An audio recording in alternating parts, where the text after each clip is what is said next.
मेरे प्रिय विद्यार्थियों, आपके अपने चैनल उर्मिला यादव हिंदी क्लासेस में आपका स्वागत है। हमारा आज का विषय है सुमित्रा नंदन पंत और उनकी कविता ग्रामश्री। सुमित्रा नंदन पंत का जीवन परिचय, उनके विषय में जानेंगे हम, और उनकी कविता ग्रामश्री जो कक्षा 9वीं एनसीईआरटी की पाठ्य पुस्तक क्षितिज भाग 1 में संकलित है। कविता को पढ़ने से पहले हम सुमित्रा नंदन पंत जी के विषय में थोड़ा जानते हैं। आइए मिलकर सुमित्रा नंदन पंत जी के विषय में जानकारी लेते हैं। सुमित्रा नंदन पंत जी का जन्म अल्मोड़ा जिले के कोसानी गांव में हुआ था। कहाँ था? कोसानी गांव में हुआ था। कौन सा जिला था? अल्मोड़ा जिले के कोसानी गांव में सन 1900 ईस्वी में हुआ। कब हुआ? सन 1900 ईस्वी में हुआ था। ठीक है, आगे बढ़ते हैं। उनकी शिक्षा बनारस व इलाहाबाद में हुई। शिक्षा कहाँ पे हुई थी? बनारस व इलाहाबाद में हुई थी। आज़ादी के आंदोलन के दौरान महात्मा गांधी के आह्वान पर इन्होंने कॉलेज छोड़ दिया। उस समय आज़ादी के लिए आंदोलन चल रहे थे, महात्मा गांधी जी ने आह्वान किया और इन्होंने क्या कर दिया? अपनी पढ़ाई को छोड़ दिया, अपने कॉलेज को बीच में ही छोड़ दिया, आज़ादी में भाग लेने कूद पड़े। छायावादी कविता के प्रमुख स्तंभ रहे सुमित्रा नंदन पंत का काव्य। देखिए, ये जो सुमित्रा नंदन पंत जी हैं, ये छायावाद के प्रमुख स्तंभ है। मैंने आपको कई बार बताया छायावाद के प्रमुख 4 स्तंभ कौन है। सुमित्रा नंदन पंत, महादेवी वर्मा, जयशंकर प्रसाद और सूर्यकांत त्रिपाठी निराला। इन 4 स्तंभों में से सुमित्रा नंदन पंत जी भी एक है, जो बहुत ही प्रसिद्ध कवि रहे हैं। प्रकृति के सुकुमार चतुर कवि माने जाते हैं। तो इनका जो काव्य है, काव्य क्षितिज, सन 1916 से शुरू हुआ था और 1977 तक फैला। यानी कि इन्होंने अपनी रचनाएं 1916 में लिखनी शुरू कर दी थी और 1977 तक इनकी रचनाएं हमारे सामने आती रही। 1977 तक ये लिखते रहे। सन 1977 ईस्वी में इनका देहावसान हो गया, यानी कि इनका स्वर्गवास हो गया। कब हो गया? सन 1977 में। वे अपने जीवन दृष्टि के विभिन्न चरणों में छायावाद, प्रगतिवाद एवं अरविंद दर्शन से प्रभावित हुई। उनके जो पहले की रचनाएं हैं वो छायावाद से प्रभावित है, बाद की रचनाओं में प्रगतिवाद के दर्शन होते हैं। उसके बाद ये अरविंद दर्शन से, आचार्य अरविंद जी से प्रभावित हुए और उनके दर्शन से प्रभावित हुए और उससे संबंधित अपनी उनके दर्शन को अपनी रचनाओं में उकेरा इन्होंने। इनकी जो प्रमुख रचनाएं हैं वो है वीणा, ग्रंथि, गुंजन, ग्राम्य, पल्लव, युगांत, स्वर्ण किरण, स्वर्णधुली, कला और बूढ़ा चांद, लोकायतन, चिदंबरा। ये उनकी प्रमुख काव्य कृतियां हैं। उन्हें साहित्य अकादमी पुरस्कार, भारतीय ज्ञानपीठ पुरस्कार, सोवियत लैंड और नेहरू पुरस्कार से सम्मानित किया गया। कौन कौन से पुरस्कार मिले थे? साहित्य अकादमी, ज्ञानपीठ पुरस्कार, सोवियत लैंड, नेहरू पुरस्कार भी मिला। देखिए, इन्हें जो ज्ञानपीठ पुरस्कार है वो चिदंबरा पर मिला था। ज्ञानपीठ पुरस्कार प्राप्त करने वाले हिंदी के साहित्य के जो प्रथम लेखक है वो सुमित्रा नंदन पंत जी ही हैं। इन्हें चिदंबरा पर, इनकी जो रचना है इस पर ज्ञानपीठ पुरस्कार मिला था। आगे है, पंत की कविता में प्रकृति और मनुष्य के अंतरंग संबंधों की पहचान। प्रकृति और मनुष्य के जो बीच के संबंध है, इनकी पहचान इनकी कविताओं में मिलती है। उन्होंने आधुनिक हिंदी कविता को एक नवीन अभिव्यंजना पद्धति और काव्य भाषा से समृद्ध किया। भावों की अभिव्यक्ति के लिए सटीक शब्दों के चयन के कारण उन्हें शब्द शिल्पी भी कहा जाता है। इन्हें शब्द शिल्पी कहा गया। क्यों कहा गया? कि भावों की अभिव्यक्ति के लिए, सटीक भावों की अभिव्यक्ति के लिए। अब जो इनकी कविता है ग्रामश्री, उसमें क्या है वो देखते हैं। ग्रामश्री कविता में पंत ने गांव की प्राकृतिक सुषमा और समृद्धि का मनोहारी चित्रण किया है। गांव की जो प्राकृतिक सुषमा है, समृद्धि है, ऐश्वर्य है, उसका मनोहारी चित्रण ग्रामश्री कविता में कवि ने किया है। खेतों में दूर तक फैली लहलाती फसलें, फल फूलों से लदी पेड़ों की डालियां और गांव की सुंदर रेती कवि को रोमांचित करती है। यानी कि गांव का जो दृश्य है कवि को रोमांचित करता है और गांव के दृश्य को देखकर ही कवि के मन में कविता लिखने की प्रेरणा उत्पन्न हुई और उन्होंने एक ग्रामश्री कविता लिखी। उसी रोमांच की व्यक्ति है ये कविता। जो रोमांच गांव के दृश्यों को देख के उनके अंदर प्रस्फुटित हुआ, उसी को अव्यक्त किया गया इस ग्रामश्री कविता में। ठीक है, अब चलिए देखते हैं क्या लिखा है ग्रामश्री कविता में कवि सुमित्रानंदन पंत जी ने, जो प्रकृति के चतुर चितेरे कवि हैं। आगे बढ़ते हैं बच्चों। मैं आपसे एक विशेष निवेदन करती हूँ, यदि आपने अभी तक चैनल को सब्सक्राइब नहीं किया है तो कृपया करके आप सब्सक्राइब के रेड बटन को क्लिक करें, रेड बटन दबाएं, वीडियो को लाइक करें, अपने दोस्तों के साथ शेयर करें। चलिए आगे बढ़ते हैं।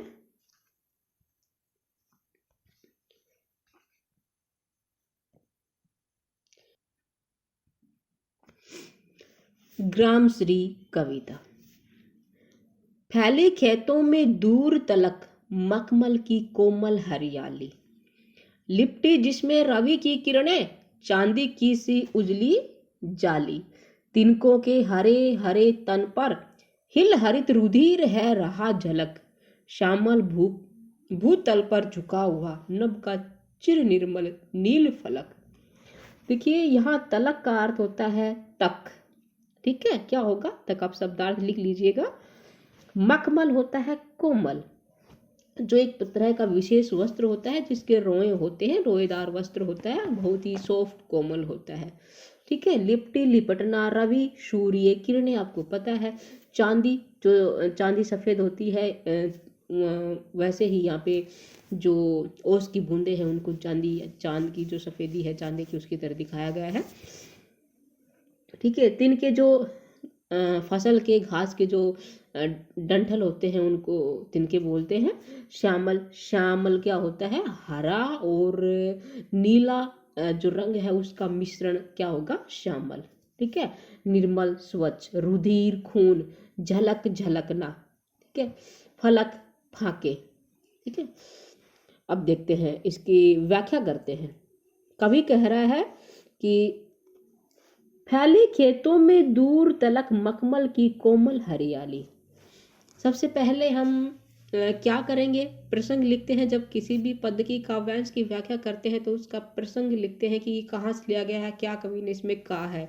तो कैसे करेंगे कि प्रस्तुत काव्यांश हमारी हिंदी की पाठ्य पुस्तक क्षितिज भाग 1 से लिया गया है। इसके रचयिता प्रकृति के सुकुमार कवि सुमित्रानंदन पंत है। यहाँ उन्होंने क्या किया है, खेतों में फैली हुई हरियाली का, यानी कि गांव की जो संस्कृति है, खेतों की जो हरियाली है, प्रकृति का जो सौंदर्य है, प्रकृति के सौंदर्य का मनोहारी सुंदर चित्रण किया है। उसके बाद व्याख्या देखते हैं। फैले खेतों में दूर तलक मखमल की कोमल हरियाली। यहाँ कवि के कहने का भाव है कि खेतों में दूर दूर तक मखमल के समान कोमल मुलायम हरियाली फैली हुई है, अर्थात चारों तरफ फसलें लहला रही हैं, हरियाली फैली हुई है। ठीक है, लिपटी जिससे रवि की किरणें चांदी की सी उजली जाली, और सुबह सुबह जब ओस की बूंदें फसलों पर गिरती हैं और सूर्य की पहली किरणें जब उन ओस की बूंदों पर पड़ती हैं तो ऐसा लगता है कि एक चांदी की जाली फैली हुई हो खेतों के ऊपर। खेतों पर किसी ने एक चांदी की जाली फैला दी हो, चांदी की जाली को बिछा दिया गया हो। ये कब लगता है ऐसा, जब रात में ओस की बूंदें फसल पर गिरती हैं और सूर्य की प्रातः होने पर सूर्य की जो किरणें हैं, पहली किरणें उन ओस की बूंदों पर पड़ती हैं तो ऐसा लगता है जैसे किसी ने खेतों पर चांदी की जाली फैला दी हो। चांदी के जो चांदी सफ़ेद होती है, ऐसे एक सफ़ेद हल्की झीनी छाली जाली उस फसल के ऊपर फैला दी हो। आगे है, देखिए यहाँ चांदी की सी जाली, चांदी की सी उजली जाली, यहाँ पे क्या है, वाचक शब्द सी आया, चांदी के समान उजली जाली। तो यहाँ पे कौन सा अलंकार है, उपमा अलंकार है। ठीक है, कौन सा हुआ? उपमा अलंकार। आगे है, तिनकों के हरे हरे तन पर, तिनकों के हरे हरे तन पर हिल हरित रुधिर है रहा झलक। जो सूर्य की किरणें हैं जब फसल पर, फसल के पत्तों पर, उनके तिनकों पर गिरती हैं सुबह सुबह, तो ऐसा लगता है मानो वो उनको चीर के निकल रही हों। और जब हरे तिनके होते हैं, सूर्य का प्रकाश उनको भेद के निकलता है, तो उनमें जो हरा रंग होता है वो हरे खून की तरह झलकता हुआ साफ साफ दिखाई देता है, अर्थात आर पार पारदर्शिता हो जाती है। हरा रंग तिनकों में से झलक रहा होता है, जो हरे रंग को, खून को दर्शा रहा है, जैसे कि नसों में से खून दिखाई देता है, ऐसे ही हरे रंग के जो तिनके हैं उनमें हरा रंग का खून झलक रहा है। ठीक है, यहाँ पे हरे हरे, इस शब्द में हरे हरे पुनरुक्ति प्रकाश अलंकार है। हिल हरित, यहाँ पे कौन सा अलंकार हुआ? अनुप्रास अलंकार है। वर्ण की आवर्ती के कारण क्या है? अनुप्रास अलंकार है। ठीक है, अगला है, श्यामल भूतल पर झुका हुआ नभ का चीर निर्मल नील फलक। और जब हम इस प्राकृतिक दृश्य को दूर से देखते हैं तो ऐसा लगता है कि श्यामल भूतल पर झुका हुआ नभ का चीर निर्मल फलक, कि दूर से जब हम देखते हैं तो ऐसा लगता है कि मानो आसमान झुककर इस हरियाली को अपने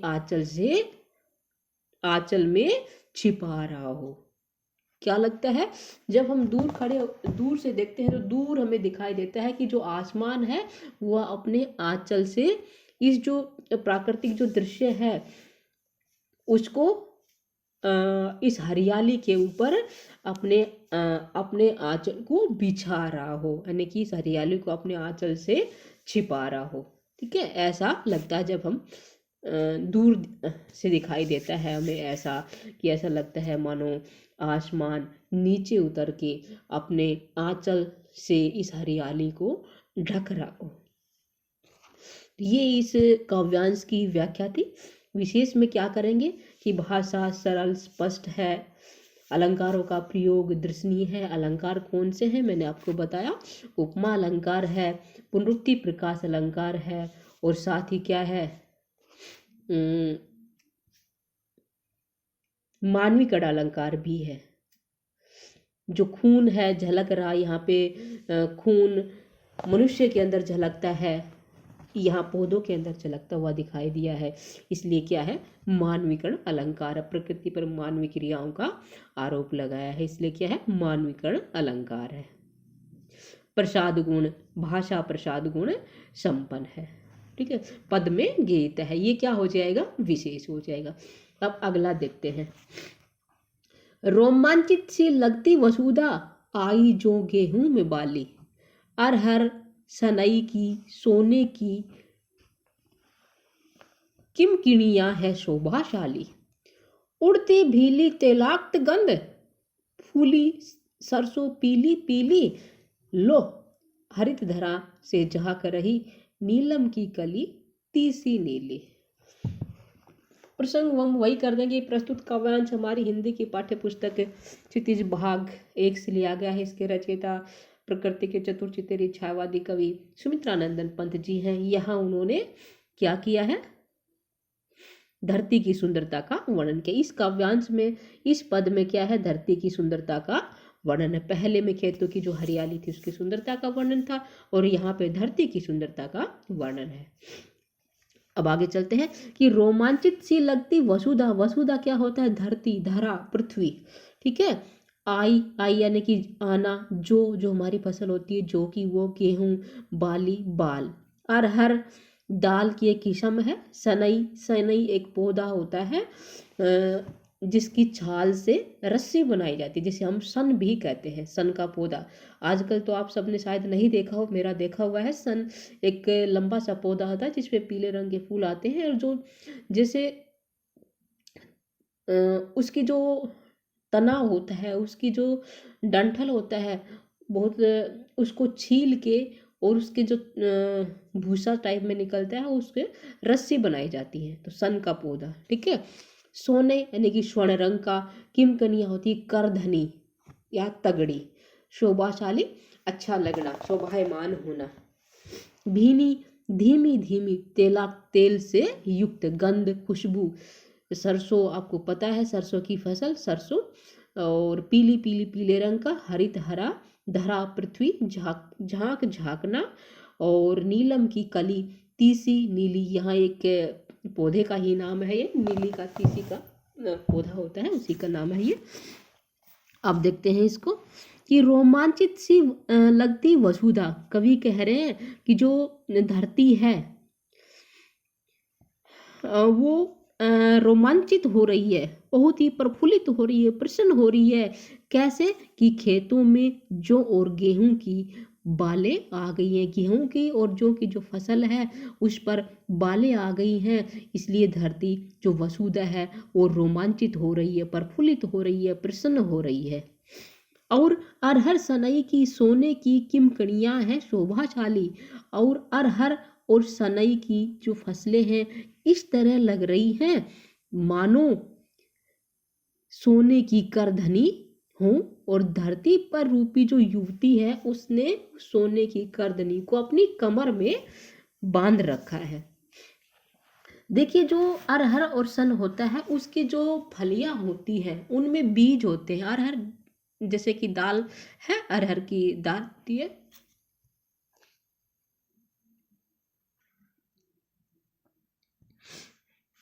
अरहर और जो सनी की जो फली होती है उनमें जो बीज होते हैं वो जब सूख जाते हैं तो हवा के झोंके आने से बजने लग जाते हैं। करधनी है जो कमर में बंधी होती है वो भी बजती है, आवाज करती है मधुर।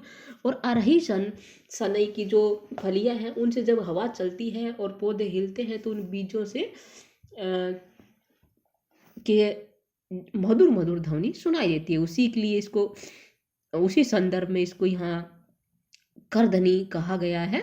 जिसे करधनी में मधुर ध्वनि उत्पन्न होती है, वैसे ही जब हवा चलती है तो अरहर सनई के पौधों में आवाज आती है, मधुर ध्वनि आती है। अब देखते हैं, अरहर सनई की सोने की किमकनियां हैं शोभाशाली।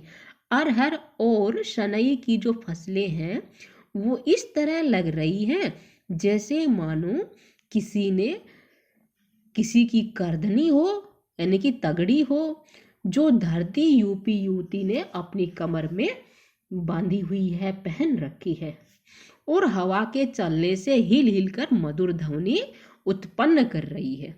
ठीक है। उड़ती भीनी तेलाक्त गंध, फूली सरसों पीली पीली। सरसों के फूलों के खिल जाने से संपूर्ण वातावरण में एक तेलाक्त, तेल से युक्त गंध फैली हुई है, सुगंध महक फैली हुई है। जो संपूर्ण वातावरण है उसमें सरसों के जो फूल है उनकी जो खुशबू है वो फैली हुई है, और इस धरा को, इस धरा पर अपनी प्रसन्नता को बयान कर रही है। ठीक है। लो हरित धरा से झांक रही नीलम की कली तीसी तीसी। और अब क्या है, और अब इस हरी भरी धरती को, लो हरित धरा यानी कि हरी भरी धरती की सुंदरता को बढ़ाने के लिए जो नीलम, जो तीसी की नीली फूल है ना, तीसी के जो नीली फूल, तीसी के जो नीले फूल आते हैं, तीसी के नीले फूल झांकना यानी कि थोड़ा सा अपना सिर उचका के ऊपर करके उसको क्या बोलते हैं, झांकना। जो तीसी के नीले फूल अपने सिर को थोड़ा ऊंचा करके क्या कर रहे हैं, सर उठा के झांक रहे हैं। इस अपनी सुंदरता को, धरती की सुंदरता को और भी अधिक बढ़ाने के लिए जो तीसी के नीले फूल हैं वो अपना सर उठा के ऊपर झांकते हुए प्रतीत हो रहे हैं। ठीक है।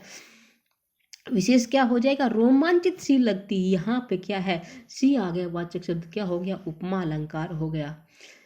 अनुप्रास अलंकार भी है और प्रकृति का मानवीकरण है, इसलिए क्या है, मानवीकरण अलंकार है। ठीक है। प्रसाद गुण संपन्न है, पद में ज्ञेयता है। अब आगे बढ़ते हैं। उम्मीद करती हूँ आपको ये अच्छे से समझ में आया होगा, व्याख्या, प्रसंग और विशेष। चलिए अगले पद पे चलते हैं, अगले काव्यांश पे चलते हैं।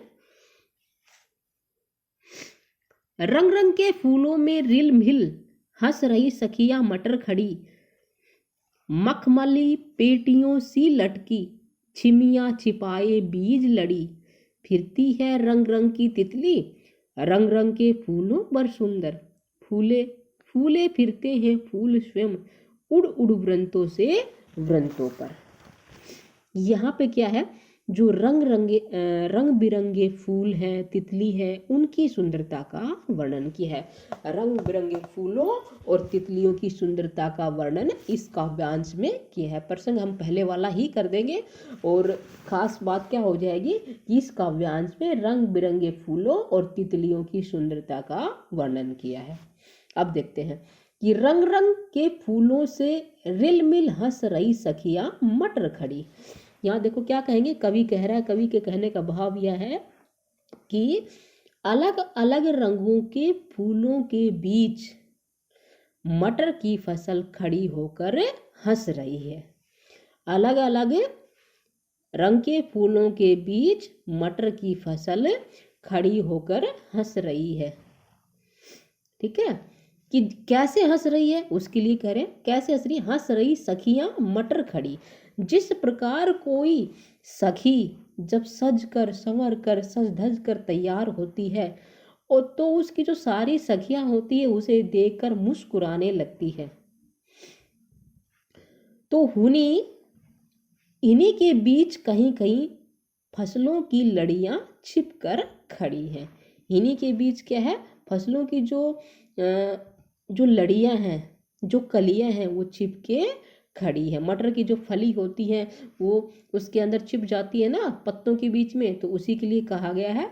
तो जिस प्रकार कोई सखी सज के धज के तैयार होके आती है तो उसकी सारी सखियां उसको देख के मुस्कुराने लगती है, वो उनके अंदर छिपी हुई सी लगती है। तो उसी प्रकार जो मटर के फलियां हैं, लड़ियां हैं, वो कहीं कहीं बीच में छिप के खड़ी हैं। आगे देखते हैं, मखमली पेटियों सी लटकी छिमियां छिपाए बीज लड़ी। जिसमें कैसे खड़ी है कि जिसमें बीज की जो लड़ियां हैं वो सुरक्षित है। छिपाए बीज लड़ी, जो बीज की जो लड़ियां हैं वो क्या है, सुरक्षित है, जो अपने आप को बचा के रखा हुआ है, सुरक्षित है और वो छिप के खड़ी है। आगे है, फिरती है रंग रंग की तितली, और जो रंग रंग की तितली, रंग बिरंगी तितलियां उड़ती रंग रंग के फूलों पर, विभिन्न प्रकार के रंगों के फूलों पर रंग बिरंगी तितलियां उड़ रही हैं। फूले फिरते हैं फूल स्वयं उड़ उड़ वृंतों से वृंतों पर। ऐसा लगता है जब रंग बिरंगे फूलों पर रंग बिरंगी तितलियां उड़ती हैं तो ऐसा लगता है मानो तितलियां स्वयं ना उड़ के फूल स्वयं उड़ रहे हों, फूल खुद ही एक दूसरे के पास उड़ के जा रहे हों, ये ऐसा लग रहा है। ठीक है, विशेष क्या हो जाएगा, रंग रंग में पुनरुक्ति प्रकाश अलंकार है।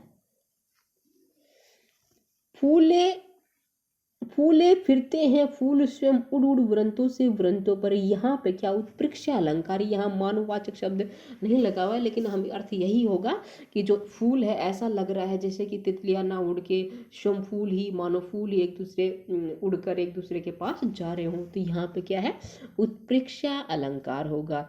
साथ ही फूलों का उड़ना दिखाया गया है तो मानवीकरण अलंकार भी है। और रोमांचित सी लगती वसुधा, वहाँ भी मानवीकरण अलंकार था, क्योंकि वसुधा जो धरती है, रोमांचित होना मनुष्यों का काम है, पृथ्वी का काम नहीं है, धरती का काम नहीं है। प्रकृति पर मानवीय क्रियाओं का आरोप, इसलिए क्या है, मानवीकरण अलंकार है। ठीक है, आगे देखते हैं। अब रजत स्वर्ण मंजरियों से लद गई आम्र तरु की डाली, झर रहे ढाक पीपल के दल, हो उठी कोकिला मतवाली, महके कटहल मुकुलित जामुन, जंगल में झरबेरी झूली, फूले आड़ू नींबू दाड़िम आलू गोभी बैंगन मूली। यहाँ पे क्या है कि अब रजत स्वर्ण मंजरियों से, यहाँ पे इस काव्यांश में कवि ने बसंत ऋतु के आगमन का बहुत ही मनमोहक सुंदर चित्रण किया है। बसंत ऋतु का मनमोहक चित्रण किया है। जब बसंत ऋतु आती है, जैसे कि अभी फरवरी के मंथ में चल रही, आज बसंत पंचमी है, तो यहाँ पे बसंत ऋतु के सुंदरता का चित्रण इस काव्यांश में कवि ने किया। बसंत ऋतु आती है तो जो आम है उस पर बोर आ जाता है, आम का जो पौधा है वो बोरा जाता है, उसी का वर्णन यहाँ कवि कर रहा है। देखते हैं। अब रजत स्वर्ण मंजरियों से लद गई आम्र तरु की डाली। आम्र होता है आम, तरु होता है पेड़, डाली डाल। स्वर्ण सुनहरी रंग का, मंजरी जो आम का जो बोर होता है उसको कहा गया है। लद लदना, ठीक है। रजत होता है चांदी, चांदी के समान उज्जवल। झर झरना ढाक पीपल, ढाक क्या होता है, यानी कि झड़ना। यहाँ ढाक का अर्थ क्या है, झर रहे ढाक, ढाक पीपल के दल, ढाक एक पौधे का नाम है, पेड़ का नाम है, और झर झरना, ठीक है। कोकिल कोयल, मतवाली मतवाला हो जाना, महके महकना। कटहल एक सब्जी का नाम है। मुकुलित जामुन, जामुन जामुन का जो फल है। जंगल वन। झरबेरी, झरबेरी होता है बेरी का पौधा जिसे हम बड़बेड़ी कहते हैं। झूली झूलना। आड़ू, आड़ू फल है। नींबू, दाड़िम, अनार, आलू, गोभी, बैंगन, मूली, ये क्या है, सब्जी है। अब इसकी व्याख्या करते हैं। देखिए, अब रजत स्वर्ण मंजरियों से लद गई आम्र तरु की डाली। कवि कहते हैं कि स्वर्ण और रजत, स्वर्ण और रजत अर्थात सुनहरी और चांदी रंग के, सुनहरी सोने के जैसा और चांदी सफेद, चांदी रंग के मंजरियों से, मंजरियों से आम के पेड़ की डालियां लद गई हैं। आम की जो कलियां, आम का जो फल बनने से पहले जो बनता है उसको मंजरिया कहा जाता है। तो कह रहा है कि स्वर्ण और रजत अर्थात सुनहरी और चांदी रंग की मंजरियों से आम के पेड़ की डालियां लद गई हैं, आम के फल पे बोर आ गया है। झर रहे ढाक पीपल के दल, दल होता है पत्ता, ठीक है। ढाक और पीपल के पेड़ों से पत्ते झड़ रही हैं। पतझड़ ऋतु आ गई है तो ढाक और पीपल के पेड़ों से पत्ते झड़ रहे हैं। हो उठी कोकिल मतवाली, जो कोयल है वो मतवाली हो गई है और मतवाली होके अपना सुर आलाप रही है, अपने मधुर आवाज का रसपान लोगों को करा रही है, मधुर मधुर ध्वनि में गान कर रही है।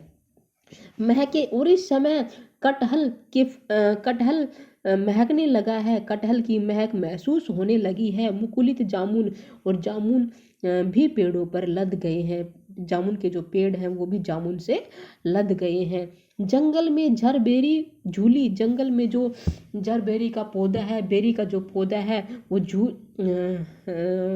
यानी कि नीचे की ओर झुक गया है, फल से, फल के बोझ से नीचे की ओर झूल गया है। और खेतों में फूले आड़ू,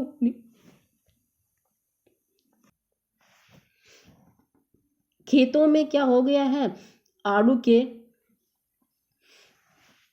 हरे भरे खेतों में सब्जियां उगाई हैं। आड़ू, नींबू, अनार, आलू, गोभी, बैंगन, ये सब फल फूल गए हैं, सब पे फल आ गए हैं। ये इसकी व्याख्या थी। विशेष क्या होगा, बसंत, इसमें बसंत ऋतु का मनोहारी वर्णन किया है। भाषा सरल स्पष्ट है। अलंकारों का प्रयोग दर्शनीय है। मानवीकरण अलंकार है, अनुप्रास अलंकार है, ठीक है। चलिए आगे बढ़ते हैं। पीले मीठे अमरूदों में अब लाल लाल चितियां पड़ी, पक गए सुनहले मधुर बेर, आंवली से तरु की डाल जड़ी। लह लह पालक मह मह धनिया, लौकी ओसेम फली फैली। मखमली टमाटर हुए लाल, मिर्चों की बड़ी हरी थैली। यहाँ पे क्या किया है, यहाँ भी प्रकृति की सुंदरता का चित्रण है। कवि कह रहा है कि जो पीले पीले अमरूदों में, जब अमरूद के जो फल हैं, अमरूद पे जो फल हैं वो पक जाते हैं, पकने के बाद मीठे और जो पीले अमरूद है, उन पे जो पक के अमरूद तैयार हो गए हैं उन पे लाल लाल चितिया अर्थात निशान पड़ गए हैं। जो अमरूद का फल होता है, अमरूद होता है, जब पक जाता है तो उस पे कहीं कहीं डॉट डॉट से लाल चितके नजर आते हैं, और इसका मतलब होता है अमरूद बिल्कुल पूरी तरह से पक चुका है, स्वादिष्ट मीठा रसीला हो गया है। तो पीले पीले अमरूदों पर लाल लाल चितिया निशान पड़ गए हैं। पक गए सुनहले मधुर बेर, और इस समय जो बेर है वो भी पककर मीठे और सुनहले रंग के हो गए हैं। बेर के जो फल है वो भी पककर मीठा और सुनहले रंग का हो गया है। आंवली से तरु की डाल जड़ी, जो आंवला है, आंवले की जो डालियां हैं वो भी आंवले के छोटे छोटे फलों से झूल गई हैं, अर्थात आंवले के वृक्ष पर भी आंवले लग गए हैं, और आंवला लगने से जो उसकी डालियां हैं वो नीचे की तरफ झूल गई हैं। लहल है पालक, खेतों में पालक लहला उठा है, मैं धनिया, और धनिए की जो सुगंध है, जो धनिया है उसको हाथ लगाते हैं तो ही बहुत ही सुंदर, बहुत ही अच्छी खुशबू आती है। तो जब पूरे खेत में धनिया उगा हुआ तो कितनी अच्छी सुगंध वातावरण में फैलेगी। तो धनिए की जो सुगंध है वो संपूर्ण वातावरण में फैल गई है। लौकी, लौकी होता है घिया, सभी घिया की सब्जी, लौकी की सब्जी खाते हैं, और सेम की फली होती है, बीज होते हैं, उनकी भी सब्जी बनती है। तो कह रहा है कि लौकी और सेम भी फल फूल के आसपास फैल चुकी है। जो लौकी और सेम है उसकी बेल भी फल और फूलों से फूल कर आसपास फैल गई है, यानी कि बहुत ज़्यादा फैल गई है और उस पे फल और फूल आ गए हैं। मखमली टमाटर हुए लाल, जो मखमल रूपी टमाटर थे वो पककर लाल हो गए हैं। मिर्चों की बड़ी बड़ी हरी थैली, और मिर्चों के छोटे छोटे पौधों पर हरी हरी सुंदर मिर्चें लग गई हैं, जो थैली के समान लग रही हैं।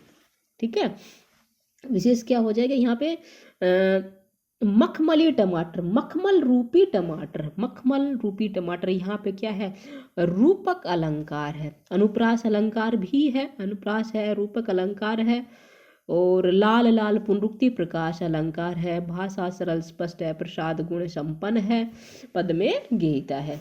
चलिए आगे बढ़ते हैं।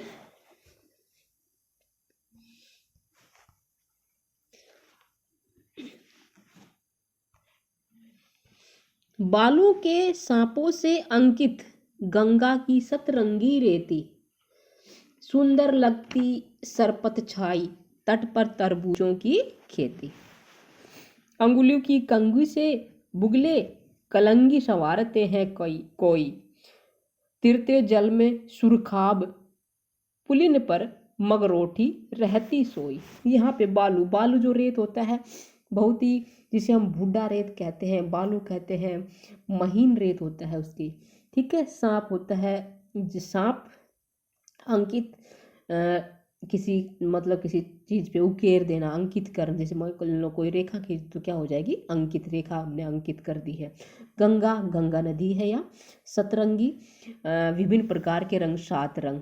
ठीक है, तरबूज, तरबूज के जो फल हैं, अंगुली उंगली, कंघी कंगा, बुगले बुगले पक्षी, कलंगी जो बुगले पक्षी का जो सर होता है उसके ऊपर उसको क्या कहेंगे, कलंगी। संवारते संवारना, तीरते जल में, तैरते भी जल में। सुरखाब, सुरखाब होता है चक्रवाक पक्षी, यानी कि चकवा पक्षी। मगरोठी, मगरोठी ये भी क्या है, पक्षी है। ठीक है, यहाँ क्या किया है, इस पद में कवि ने गंगा का जो किनारा है उसकी सुंदरता का वर्णन किया, गंगा के तट की सुंदरता का मनोरम चित्रण यहाँ पे कवि ने किया है। ठीक है, गंगा की जो तट है उसके प्राकृतिक सौंदर्य का चित्रण किया है। कवि कहता है कि बालू के सांपों से अंकित गंगा की सतरंगी रेती, सुंदर लगती सरपत छाई। जो गंगा के किनारे जो विभिन्न रंग का रेत है, अलग अलग रंगों का जो रेत है, और उस रेत पर टेढ़े मेढ़े दृश्य को देखकर, जो गंगा का रेत है जो बिल्कुल बालू है, उस रेत पर जो टेढ़े मेढ़े रास्ते हैं उनको देखकर ऐसा लगता है मान लो कोई बालू रूपी सांप पड़ा हो। ठीक है। जो सांप टेढ़ा मेढ़ा चलता है, लाइनें खींच जाती है टेढ़ी मेढ़ी, तो ऐसी ही लाइनें खिंची हुई है और उस दृश्य को देख के ऐसा लग रहा है कि जो बालू रेत का ही कोई सांप वहां पे हो। जो विभिन्न प्रकार के जो रंग हैं रेत के, और उस टेढ़े मेढ़े रेत के दृश्यों को देखकर ऐसा लगता है मानो कोई बालू रूपी सांप हो। ठीक है। तट पर तरबूजों की खेती और गंगा नदी के किनारे, गंगा नदी के तट पर तरबूजों की खेती हुई है और जो बहुत ही सुंदर लग रही है। उसके कारण वहाँ का तरबूजों की खेती के कारण गंगा के किनारे का जो दृश्य है वो बहुत ही सुंदर हो गया है। उंगली से कंघी, उंगली की कंघी से बुगले कलंगी संवारते हैं कोई, और जब बुगले तट पर किनारे पर शिकार करते हुए अपने पंजों से अपनी कलंगी संवारते हैं तो ऐसा लगता है जैसे अपने हाथों से कंघी कर रहे हों। जो बुगले हैं वो तट पर शिकार करते हुए अपने पंजों से कलंगी को जो संवारते हैं तो ऐसा लगता है मानो कोई कंघी कर रहा हो। तिरते जल में सुरखाब और गंगा नदी के जल में चक्रवाक पक्षी तैरते हुए नजर आ रहे हैं। सुरखाब चक्रवाक चकवा पक्षी तैरते हुए नजर आ रहे हैं। पुलिन पर मगरोठी रहती सोई, और मगरोठी पक्षी भी आराम से विश्राम कर रहा है। सोई सोना, आराम से विश्राम कर रहा है, सो रहा है। यहाँ पे क्या था, गंगा नदी के जो तट है, किनारा, उसके प्राकृतिक सौंदर्य था। ठीक है। अनुप्रास रूपक उपमा अलंकारों का प्रयोग है, साथ ही क्या है, मानवीकरण अलंकार भी है। अगला है हसमुख हरियाली हिम आतप, सुख से अलसाए से सोए से, भीगी अंधियारी में निसी की, तारक सपनों में से खोए, मरकत डिब्बे सा खुला ग्राम, जिस पर नीलम नभ आच्छादन निरुपम हिमांत से, सनिग्ध शांत निज शोभा से हरता जनमन। हसमुख, अपने मुख पर हंसी फैलाना, हंसता हुआ मुख। हिम आतप, हिम आतप यानी कि सर्दी का आना। हिम होता है सर्दी, ठंडक, उसका आना। सुख से, सुख से कोई जब खुश होता है, सुखी होता है, उसके लिए कहा है। अलसाए, आलसी होना, सोए, सोना, भीगी, भीगना, अंधियाली, अंधियाली यानी कि अंधियाली में निसी की, आधा गीला आधा भीगा। निसी रात्रि होता है, सपनों सपना होता है, तारक तारों के समान, खोए खोना, मरकत डिब्बे। मरकत क्या होता है, मरकत डिब्बे सा खुला ग्राम। मरकत क्या होगा, पन्ना। पन्ना एक जो नामक रत्न होता है, मणिया होता है, मणि होता है, उसके लिए आया है। ठीक है। और आच्छादन, आज ढका हुआ होना। नभ आसमान, हिमांत हिम का अंत अर्थात सर्दी का अंत। ठीक है। निज अपना शोभा, हरता हरना, जन मन मनुष्य का मन। अब इसकी व्याख्या देखते हैं कि कवि कहता है इसमें क्या, इस काव्यांश में, इस पद में किसका वर्णन किया है, गांव की हरियाली और प्राकृतिक सौंदर्य का चित्रण किया। गांव की जो हरियाली है, उसका प्राकृतिक सौंदर्य है, उसका चित्रण किया है। कवि कहता है कि जब हसमुख हरियाली हिम आतप, हिम आतप, जब सर्दी आती है, उस समय सर्दी के मौसम में, सर्दी के समय सुख से अलसाए से सोए जो मनुष्य होते हैं, जो सारी प्रकृति होती है, वो दिन में जो लोग हैं वो दिन में क्या करते हैं, आलसी बनकर सोए रहते हैं। अब आप अपना ही देख लो, जब अभी सर्दी हो रही है और सभी को धूप अच्छी लगती है, धूप में चारपाई डालकर सब काम सोने का मन करता है। तो यहाँ पे कवि ने भी यही कहा है कि सर्दी के समय दिन में लोग आलसी बनकर सोए रहते हैं। भीगी अंधियाली में निसी की, और रात्रि के समय, सर्दी के समय रात्रि, जो सर्दी की जो रातें होती है, उनमें ओस पड़ने के कारण सब कुछ भीगा भीगा सा और ठंडा ठंडा महसूस होता है। भीगी अंधियाली में निशी की, जो रात्रि निशी नहीं कि रात्रि रात्रि के समय ओस के कारण सब कुछ भीगा भीगा और ठंडा ठंडा लगता है। तारक स्वप्नों में से खोए, और तारों को देखकर ऐसा लगता है मानो वो सपनों में खोए हुए हैं। तारे सपनों में से कोई, तारों को देख के ऐसा लगेगा कि मानो वो सपनों में ही खोए हुए हैं। आगे देखो, मरकत डिब्बे सा खुला ग्राम। ठीक है, यहाँ पे क्या है कि इस आकर्षक और मनमोहक वातावरण में, जो कैसा वातावरण है कि लोग अलसाए से सोए रहते हैं दिन में, रात्रि में क्या होता है जो भीगी भीगी ठंडा ठंडा लगता है, और जो सारा प्राकृतिक दृश्य है उसको देख के, ठीक है, वातावरण को देखकर, कि पूरा का पूरा जो गांव है, खुला ग्राम, पूरा का पूरा गांव है वो मरकत अर्थात जो पन्ना नामक रत्न होता है उसके समान लग रहा है, उसके समान गांव हो रहा है, जिस पर नीलम नीलम नभ आच्छादन,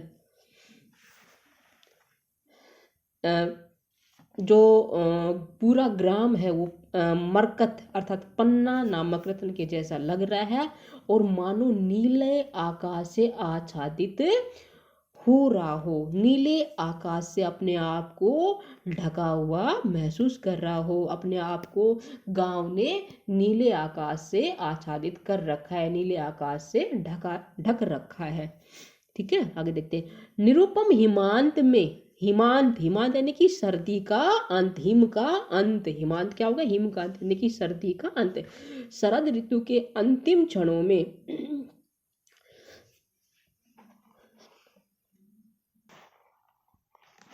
शरद ऋतु के अंतिम क्षणों में यानी कि जब शरद ऋतु जाने को होती है उस समय गांव के मासूम वातावरण में अनुपम शांति का अनुभव हो रहा है, और पूरा का पूरा गांव शोभायमान है, और जिसे देखकर ऐसा लगता है कि गांव के सभी लोग प्रफुल्लित हैं और उनका मन खिला खिला हुआ है, उनका मन प्रसन्न है। ठीक है, तो ये इस ग्रामश्री कविता की संपूर्ण व्याख्या थी। उम्मीद करती हूँ आपको बहुत अच्छे से समझ में आई होगी। और यहाँ पे देखिए अलसाए से, यहाँ पे उपमा अलंकार है, सपनों तारक सपनों में खोए से, यहाँ भी क्या है उपमा अलंकार है, अनुप्रास अलंकार है, और साथ ही मानवीकरण अलंकार है। ठीक है, तारों का सपनों में खोए रहना क्या है, मानवीकरण अलंकार है। उम्मीद करती हूँ ग्रामश्री कविता की व्याख्या आपको बहुत अच्छे से समझ में आ गई होगी। और यदि वास्तव में समझ में आई है, कविता अच्छी लगी, पढ़ के अच्छा लगा, तो आप कमेंट करके बताइएगा उससे। साथ ही यदि अभी तक आपने लाइक शेयर सब्सक्राइब नहीं किया है तो कृपया करके कर दीजिए। चलिए अगली क्लास में इस ग्रामश्री कविता के वस्तुनिष्ठ बहुविकल्पीय प्रश्नों के साथ मिलेंगे। तब तक आप बने रहिए उर्मिला यादव हिंदी क्लासेस पर। आपका दिन शुभ हो, आप अपने परीक्षा में अच्छे मार्क्स से सफल हो।